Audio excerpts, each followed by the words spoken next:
Alright, what's up guys? So, today we're going to talk about Akiha. I have been playing this character since the game came out, a little over a week ago, grinding ranked as you guys have been watching.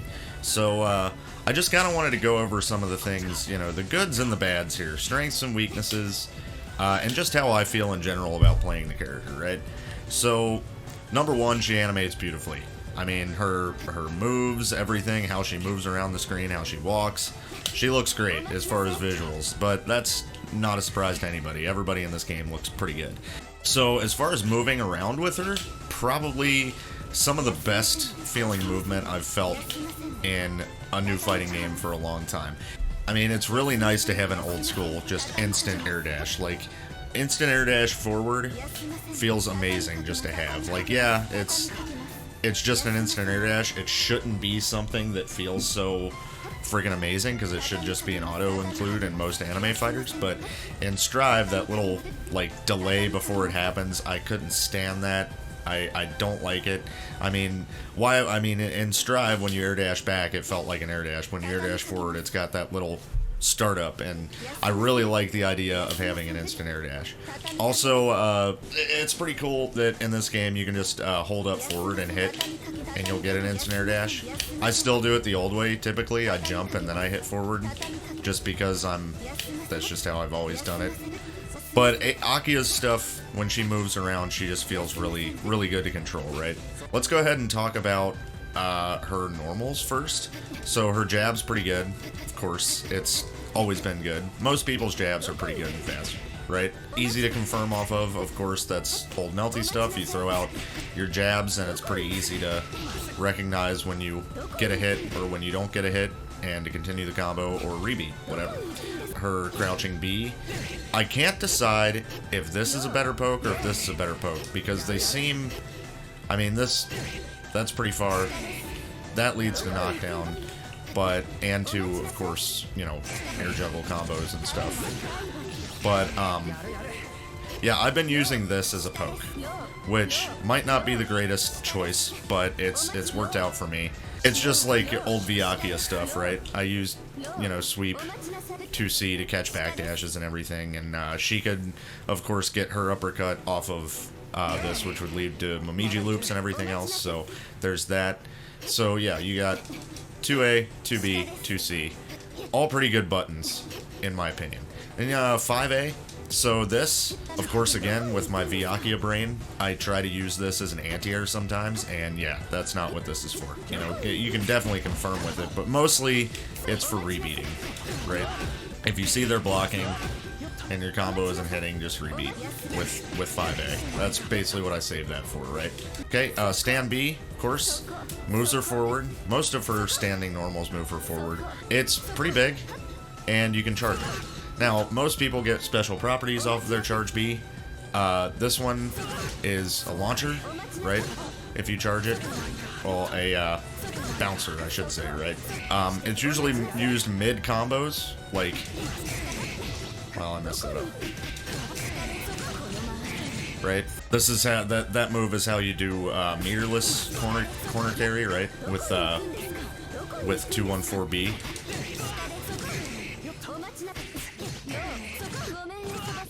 Right? And you get to go into a decent combo. Right? If you don't mess it up like me. 5C, you can kind of use it as an anti-air. I've tried a couple of times. It's okay, but it's kind of like Akiha's anti-air 5C, you know? It's hard to time, it's slow if you miss. You're likely going to get punished if you miss, you know? But more than that, what I use this for is, hang on, let me set the dummy. If they're guarding in the air, standing normals are unblockable. So you just get them in the block ring, do 5C, go into a launcher, why not, and then mix. Jump A, pretty good for getting air counter hits. It's fast, doesn't have much startup or recovery, so it's just your typical jump A. And then we have jump B, which is our go-to, like, cross-up move, instant air dash move, right? Really easy to confirm into stuff. Yeah, jump B, pretty dang good. Jump C, interesting move, right? pretty big hitbox, or pretty big hitbox, right? Goes pretty far. Does not beat most things in the air, though, unless you charge it. It does, if I remember correctly, get clash frames on it. But if you charge it, that's how you get a combo started, or carry on a combo, because it ground bounces. Regular does not. Charge does. Putting all those things together, right, when you have, you know, charge B and charge C, you're able to do a pretty decently cool looking and fun combo with that stuff. Right? Now my timing's off, but you get the idea. So let's talk about her grab, okay? So this seems negligible, and it seems like not a big deal, but it definitely adds up. So if you take a look at the life gauge, right, when you grab with Akiha, you gain back a little bit of blue health, right? Now, again, that seems negligible. It's a very small amount. But when you consider that most of her B&Bs end in air throw, right, for the setup for Oki and stuff, you're going to be doing throws a lot. So suddenly that blue health is not quite as negligible, right? And then when you heat, you know, if you didn't have a lot of blue health before, suddenly you have a ton of it. You have a ton of life back. You know, I got into one match where it was almost going to bring me back to full health because of how many grabs I had gotten. So don't overlook, you know, the fact that she can get life off of that. Right, I didn't talk about Akiha kick. So this move is 6C. It is not an overhead with her. However, it does wall bounce. So it's part of her corner B&B combos, right? Meterless. If you use this to wall bounce, you can actually get a ring to combo, and you can go into a launcher. Well, if I got a ring, they can't recover there. It has niche uses, right? But it can be used. Okay, let's talk about her special moves, of course. A-ring, low. You know, kind of covers the ground. B-ring goes up a little bit higher into the air. Can catch people's heads if they're standing and stuff like that. Depending on the character, of course. And then you've got air ring, which is down and forward, basically, right? So the thing about these rings is they have horrible recovery. So if you whiff this ring while they're jumping in, it's very much like any other projectile. You are going to get hit. The thing about it is it's pretty big, so they're going to have to do very particular jump ins and stuff to get around it, right? And most of the time, they're going to wait it out. So if they're going to wait it out, you just sit back here and charge up. Why not? Okay, then we've got C-ring. Pretty good. Great to end combos with, if you confirm, of course, because most of the time, if you did your combo right, they're going to get stuck in it, and you can go up and continue stuff. And then we've got her uppercut, A version, B version, and C version. Great to catch certain angle jump-ins, right?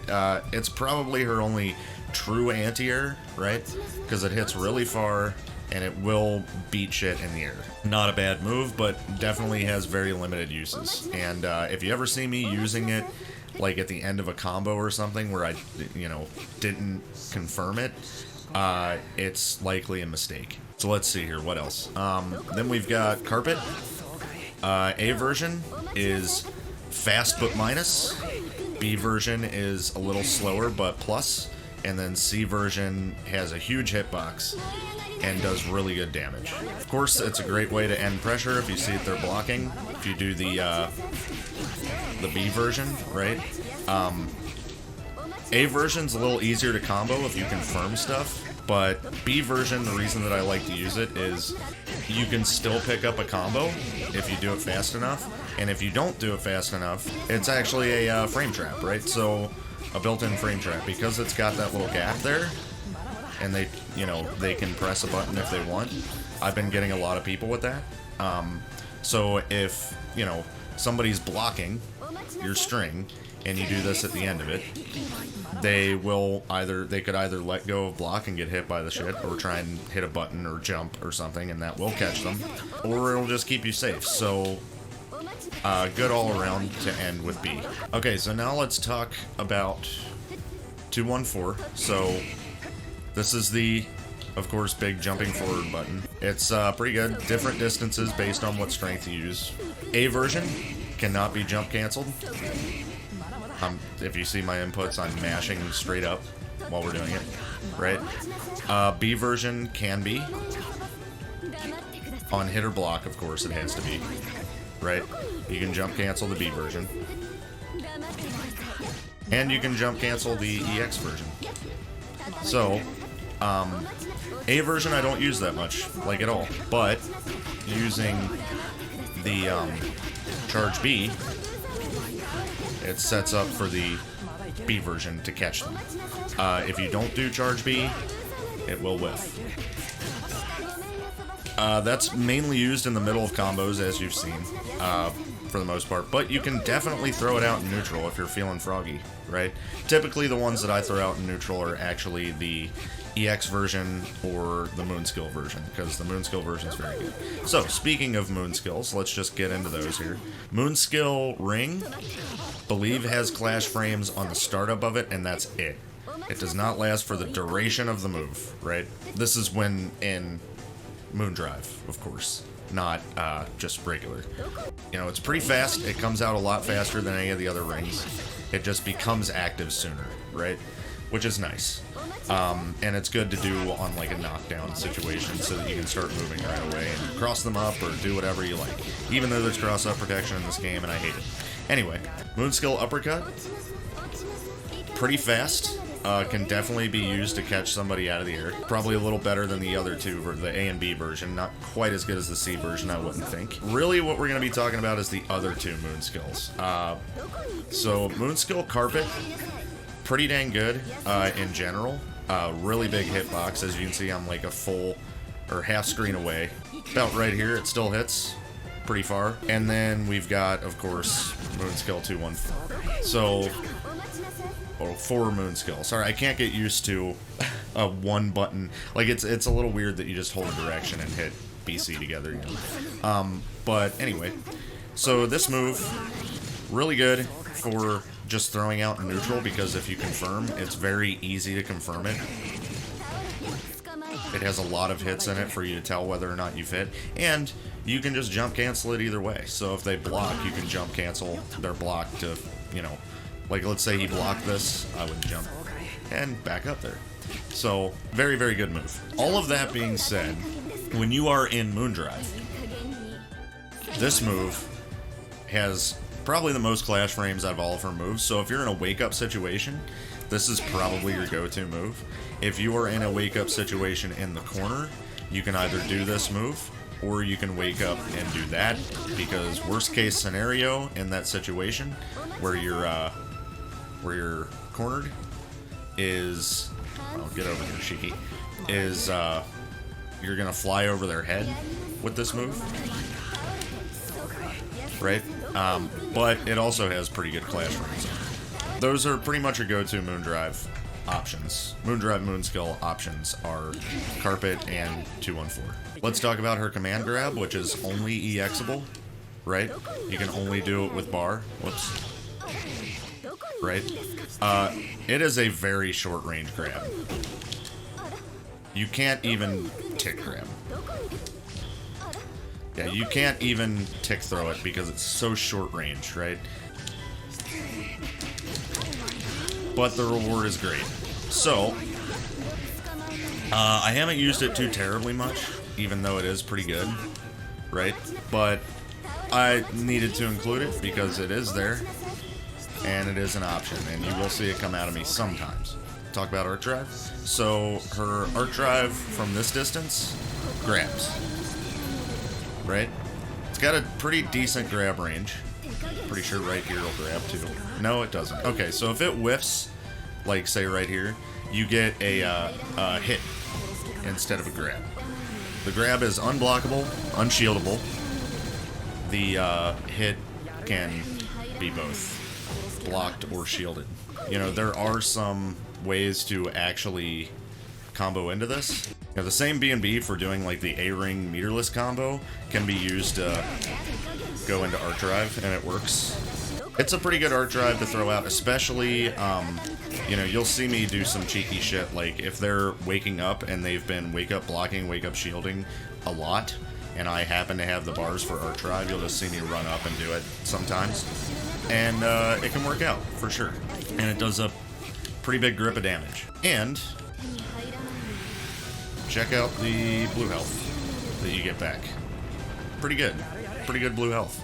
So now that we've gone over her moves, right, we're going to talk about what I feel is her general game plan, yeah? So, when, of course, I was watching her, I thought, okay, this is F Saifuku. She gets knocked down and throws ring, right? Well, here's the thing. And we've talked about this a couple of times. Gonna knock down, throw ring, they always have time to get up and shield it, right? So you kind of have to come up with some wonky setups to get it to work. Not to mention there's cross-up protection, so you can't say, like, think Melia, okay? You can't throw ring and then cross them up and have it work, right? They will always block the correct direction. But that's not to say that, again, there aren't particular setups for getting it to work. It makes me a little bit salty that you gotta go through all of these strange avenues in order to have true Oki with this character. If I'm being honest with you, the SKD setup is very complicated for me. Right? Of course, if you've seen it, Super Quaidesu, of course, came up with a cross-up protection, anti-shield, anti-everything tech with Akiha that requires pretty specific setting up. That's a little bit wonky for her to have a very specific setup just to get a cross-up mix. It's silly, dude. So what I've been doing instead is, you know, getting knocked down, of course, and then doing jump off of that. Obviously, that is a typical strategy. But lately, I have actually been not continuing the auto combo and just grabbing right here, and it makes it very shallow. So you get a similar little hop mix to Hisui and Saber, if you've seen them do it, by being so low to the ground, right? But your options are kind of limited there. But you can, yeah, you can definitely get a quick jump off of it into a quick air dash and be on top of them very quickly, right? And just start your pressure from there. Also, her corner pressure, I've been working on a lot more.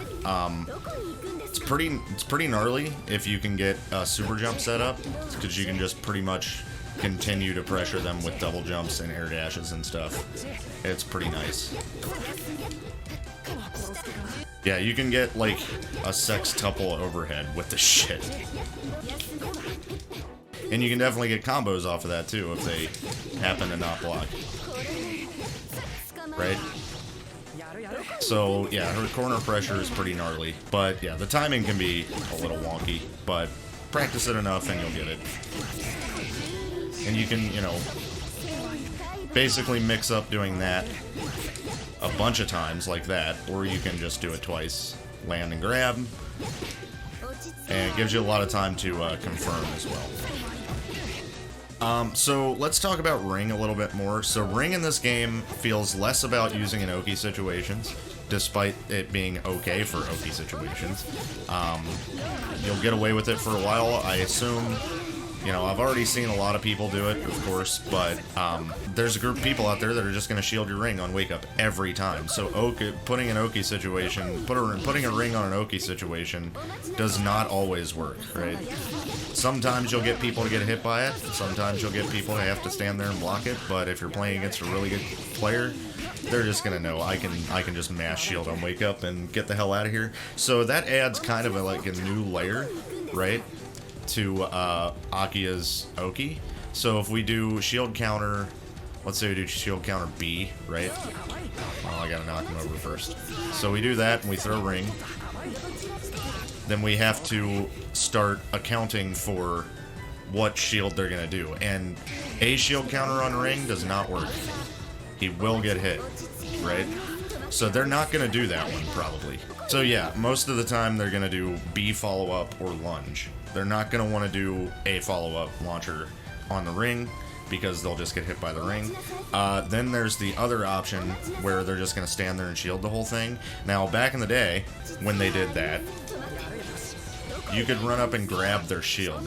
That was at the end of his shielding. You can't do that, see?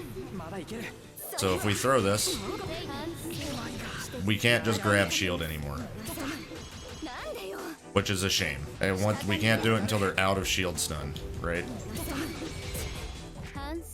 Which sucks.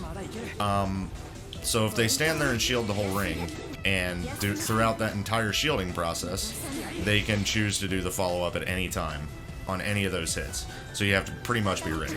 So sometimes I feel as though ring on Oki is actually detrimental to Akiha. Because it's giving them a free way out, right? So instead of doing that, you know, you could run up into A, or you could, you know, try to meaty charge B or something.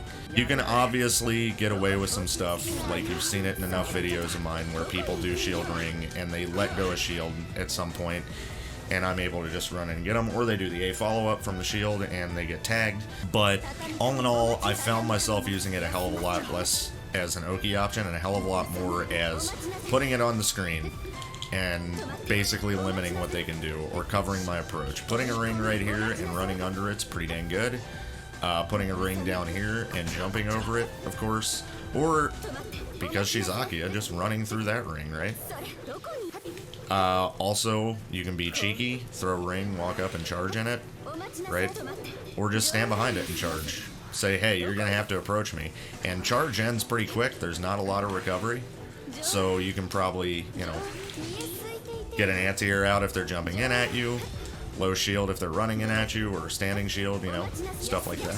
What I want to talk about is her weaknesses now, and talk about what I don't like. Well, first of all, let's talk about skill floor, right?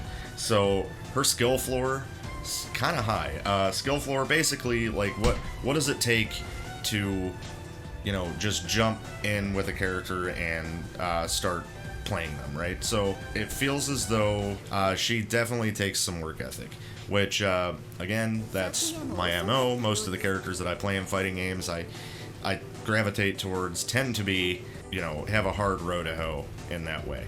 But yeah, she's, and that's not to say she's difficult to play, because pretty much nobody in this game is difficult to play. She's just more difficult to play than other characters that you have at your disposal, right? Unless you have a really good reason to want to play Akiha, I would definitely, like, recommend some of the other characters, especially if you're new. But that's not to say that you can't learn how to play the character just like anybody else does. But, you know, her combo structure is not straightforward. She doesn't have a clearly defined game plan, although I thought, you know, of course, Saifuku, my initial thoughts about Akiha in this game was going to be, oh, she's set play. Her game plan is going to be knock them down, put a ring on them, mix them. Not the case in this game, because shield exists, because Moondrive exists, for a lot of reasons. Her win condition isn't really, like, saucy here. It's not really, I'm going to mix the hell out of you like I expected. It's more about you get them in the corner and you just pressure the hell out of them. It's less about her mix. Now, talking about that, the thing about characters that have stuff like this, where they put something on the screen for you to wake up into and have to, you know, answer, those characters usually have some kind of glaring fault, like health. Think Akiha, for instance. She had great set play in MBAC, but the lowest health in the game. Now, it seems as though in lieu of, like, health decrease for Akiha in this game, what they've done instead is they've given her ring in an attempt to say, okay, this is how you're going to play this character, it's going to be set play. But shield's too strong, so it beats it. So they went in probably thinking, okay, well, it's going to be like a knockdown mix situation with ring all the time. So we need to kind of take her other stuff and make it not as good, which, once you realize that her ring Oki is not as strong, suddenly makes her not very strong, right? So this should be an overhead. if you're asking me. I understand why they didn't do that. They gave it the ground bounce thing instead, which is fine. It should be an overhead and a ground bounce. It should be able to be used in combos, and it should be able to be staggered into an overhead situation, right? Much like a lot of other characters who have that. You know, Kuma's got his unblockable overhead grab. Arcwade and Red Arcwade both have chargeable Rekka overhead, stuff like that. So this is not an overhead, and I feel it should be. Akiha kick, not an overhead, right? I understand why it's not, again.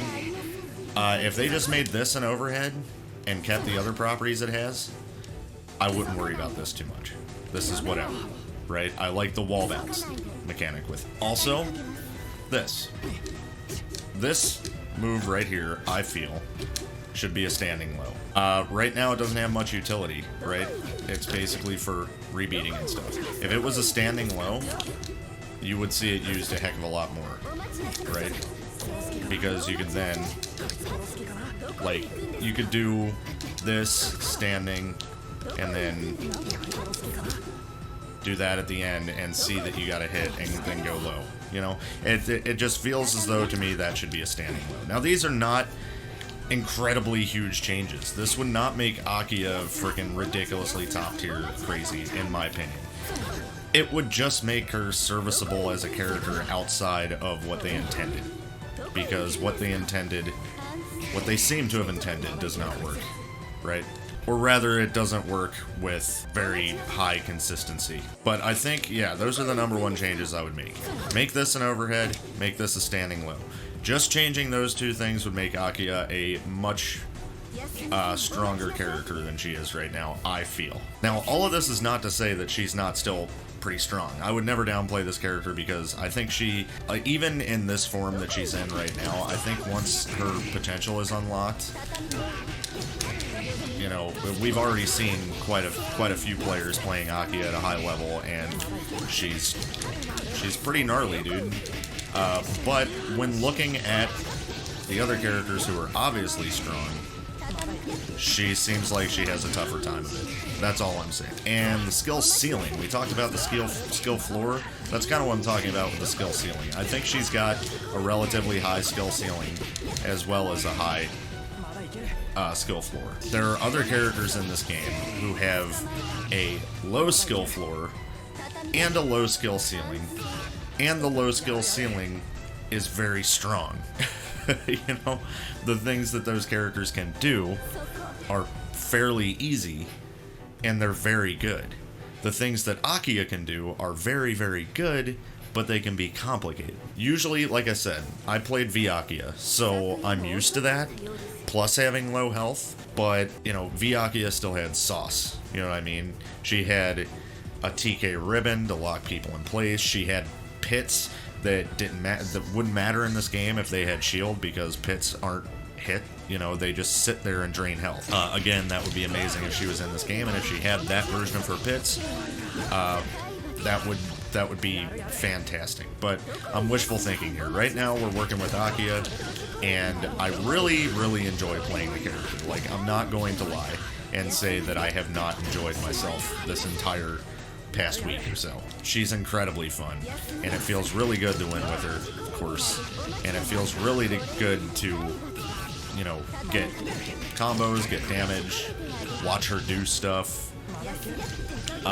especially when you consider how quote-unquote difficult she is to play. When you actually start to learn stuff with her, it's very rewarding, because the stuff you learn to do with her is really, really good, and it takes a decent amount of skill to do that. So all of that being said, I like Akiha. I think she's pretty strong.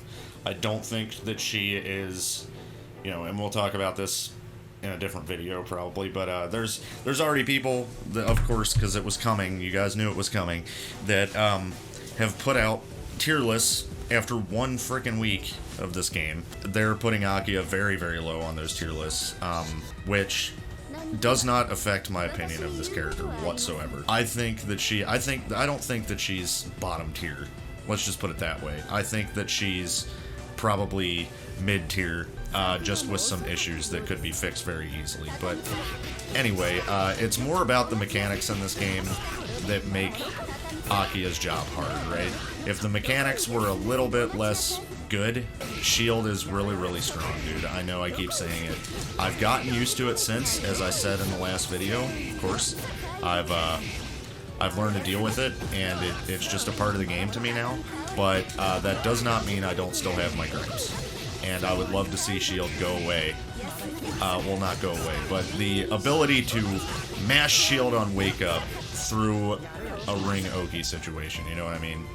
Or any kind of that situation, because it's kind of what Kohaku suffers from too. You see like no Kohakus, dude. You see solo Hisui, and you see Maid's Hisui point. Anyway, that's really all I want to talk about with Akiha.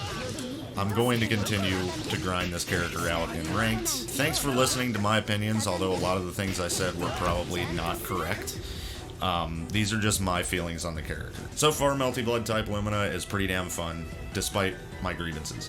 So, anyway, I will catch you guys next time. Soon I'm going to be doing a video just talking about Melty Blood in general, about, you know, the differences in MBAC and type Lumina, and, yeah, this was just me chatting about my character, because this is, we're ride or die. I'm not changing characters no matter what happens, so, unless Akiha is released, but you guys knew that already. Thanks you guys for watching, and I'll see you next time. Peace.